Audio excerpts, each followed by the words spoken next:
अस्सलाम वालेकुम। मेरा नाम ज़ैनब वाजिद है और मैं एक क्लिनिकल साइकोलॉजिस्ट हूँ। आज हम बात करेंगे कुछ ऐसे कम्युनिकेशन स्टाइल्स के बारे में। अक्सर औक़ात ऐसे होता है कि जब हम किसी के साथ बातचीत में होते हैं तो हमारा ज़्यादातर ध्यान अगले की बात सुनने में नहीं बल्कि अपनी बात कन्वे करने में होता है। हमारी कोशिश यही होती है कि बस हम अपनी बात कर दें। मिसाल के तौर पर अगर कोई बंदा हमसे बात कर रहा होता है, हमें अपनी कोई बात समझा रहा होता है, लेकिन हमारा सारा ध्यान इसी चीज़ पे होता है कि अब उनकी बात के बाद हमने क्या जवाब देना है। तो आज हम डिस्कस करेंगे कुछ ऐसे लिसनिंग स्किल्स के ऊपर कि जिन तरीक़ों से आप अगले बंदे की बात जो है वो अच्छे तरीके से सुन सकते हैं और एक डायलॉग को एक हेल्दी डायलॉग में कन्वर्ट कर सकते हैं। सबसे पहला लिसनिंग टूल जो है वो उसको हम कहते हैं आस्किंग का। मतलब आस्किंग से मुराद कि आप जवाब पूछते हैं या उनसे सवाल पूछते हैं। इस तरह से सवाल पूछते हैं कि बहुत स्ट्रेट एंडेड क्वेश्चंस होते हैं। उसमें आप बहुत आसान से सवाल पूछते हैं, क्योंकि जब हम किसी के साथ कन्वर्सेशन में इन्वॉल्व होते हैं तो हमारी कोशिश ये होती है कि हम आसान टॉपिक से लेकर फिर आहिस्ता आहिस्ता जो है हम डिफ़िकल्ट टॉपिक के ऊपर जाएँ।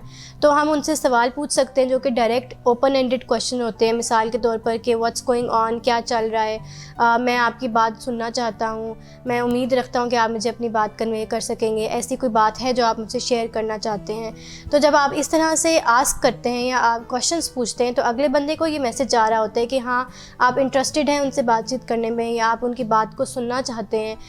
या आप एक हेल्दी कन्वर्सेशन में जो है इन्वॉल्व होना चाहते हैं। ये एक लिसनिंग टूल होता है जिसके ज़रिए से आप एक कन्वर्सेशन में इन्वॉल्व हो सकते हैं और एक डायलॉग को मेंटेन कर सकते हैं। सेकंड जो लिसनिंग टूल है इसको हम कहते हैं मिररिंग का। मिररिंग के से मुराद ये है कि आप अपने आप को एक शीशे के रोल में तब्दील कर लेते हैं, जिसमें कि आप अगले इंसान को ये बता रहे होते हैं कि वो इस टाइम पे कैसा एक्ट कर रहे हैं या कैसा रिएक्ट कर रहे हैं।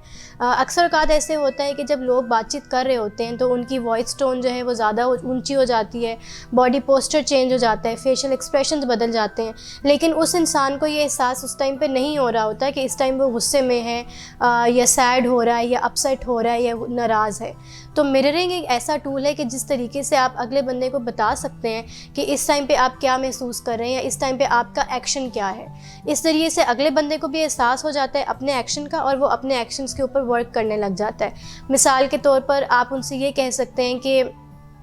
यू साउंड अपसेट, आपकी चीक्स ब्लश कर रही हैं, आपकी आंखें लाल हो रही हैं। जो मिररिंग का कॉन्सेप्ट होता है ये बेसिकली फ़ैक्ट्स की बेस पर होता है। फ़ैक्ट्स से मुराद कि वो चीज़ जो कि प्रोमिनेंट हो रही है, जो विजिबल हो रही है, जो डिनाइबल नहीं है। मिसाल के तौर पर अगर कोई गुस्से में है इंसान तो उसकी आवाज़ ऊंची हो गई है, तो ये एक फ़ैक्ट है। तो आप अगले बंदे को जब ये बताते हैं कि आपकी आवाज़ ऊंची हो रही है, या आपके फेशियल एक्सप्रेशंस जो हैं वो चेंज हो रहे हैं, या आपका बॉडी पोस्चर चेंज होता हुआ नज़र आ रहा है, तो इससे अगले इंसान को भी मदद मिलती है और ये मैसेज आता है कि आप उनको सुनना चाह रहे हैं और आप बातचीत में इंटरेस्टेड हैं और आप अच्छे तरीके से इस कन्वर्सेशन को लेकर चलना चाहते हैं।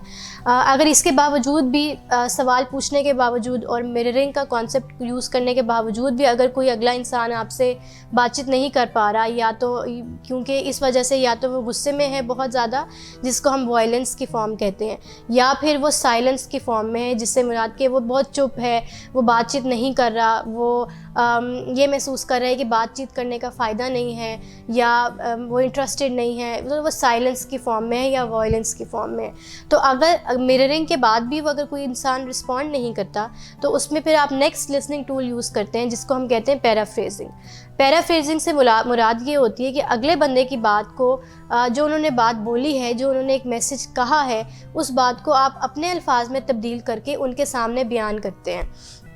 मतलब ये कि जो उनका सेंटेंस है आप उनको अपने अल्फाज में यूज़ करके उनको बताते हैं। मिसाल के तौर पर आप उनको ये कह सकते हैं कि अगर कोई इंसान आपसे कहता है कि मैं तुमसे बातचीत नहीं करना चाहता और मैं इस टाइम बहुत गुस्से में हूँ और मैं चाहता हूँ कि हम इस टाइम इस रिश्ते को ख़त्म कर दें, तो आप उनको पैराफ्रेज इस तरह से करेंगे कि आप उनसे कहेंगे कि क्या तुम ये कहना चाह रहे हो कि अब हमें इस रिलेशनशिप में नहीं रहना चाहिए। तो इस तरह से अगले बंदे को ये मैसेज आता है कि हाँ, आप उनकी बात सुन रहे हो, आप इंटरेस्टेड हो, आप कोई जजमेंट्स पास नहीं कर रहे हो, आप रिस्पेक्ट लेवल में रहकर अगले बंदे की बात को सुन भी रहे हो और अपना मैसेज भी कन्वे कर रहे हो। तो फिर जब इस तरह से आप बातचीत शुरू करते हैं तो अगले बंदा को जो वो साइलेंस या वॉयलेंस की फॉर्म में होते हैं, वो आहिस्ता आहिस्ता उस साइलेंस या वॉयलेंस की फॉर्म से बाहर निकलना शुरू हो जाते हैं और एक डायलॉग में एंटर होने लग जाते हैं। इसके बावजूद भी अगर कोई इंसान रिस्पॉन्ड नहीं कर रहा, आपने सवाल पूछ के भी देख लिया, आपने मिरर करके भी देख लिया, यानी कि आपने उनके एक्शंस उनको बताकर भी देख लिया और आपने आपने पैराफ्रेज भी कर ली, उनकी ही बात को अपने ही अल्फाज में बयान करके भी देख लिया, लेकिन अगर फिर भी कोई इंसान जो है वो अपनी साइलेंस या वॉयलेंस की फॉर्म से बाहर नहीं निकल पा रहा, तो उसमें फिर आप एक नेक्स्ट लिसनिंग टूल यूज़ करते हैं जिसको हम कहते हैं प्राइमिंग। प्राइमिंग से मुराद ये है कि आप गेस लगाते हैं। मिसाल के तौर पर जब एक मरीज़ हॉस्पिटल में आता है, पेशेंट के डॉक्टर के पास आता है और डॉक्टर गेस करते हैं उस टाइम उनकी जो करंट कंडीशन होती है उसकी बेसिस के ऊपर कि आप इस टाइम जो है वो परेशान लग रहे हैं, एंग्जाइटी में हैं, आप अपसेट लग रहे हैं। इसके अलावा इसकी मिसाल एक और ये भी हो सकती है कि जब हम किसी की डेथ पर जाते हैं, किसी के घर में डेथ हो गई है, तो हम जाते साथ ही उनसे नहीं पूछते कि क्या हुआ, कैसा हुआ। हम ये कहते हैं कि बहुत अफसोस हुआ, अच्छा, मतलब बहुत ये दुख की बात है, अल्लाह आपको सब्र दे। तो हम बेसिकली प्राइम कर रहे होते हैं, मतलब कि हम कन्वर्सेशन शुरू करने की कोशिश कर रहे होते हैं, अपना मीनिंग उस कन्वर्सेशन में ऐड करके, अपना गेस लगा के। तो गेसिंग जो होती है वो एक बेस्ट ऑप्शन होता है अगर उस केस में जब एक इंसान बिल्कुल भी बातचीत नहीं कर पा रहा होता और वो आपके साथ कन्वर्सेशन में इंडल्ज नहीं हो पा रहा होता, तो उस केस में आप गेस करते हो, जिसको हम कहते हैं प्राइम करना। जो प्राइमिंग होती है इसका फ़ायदा ये होता है कि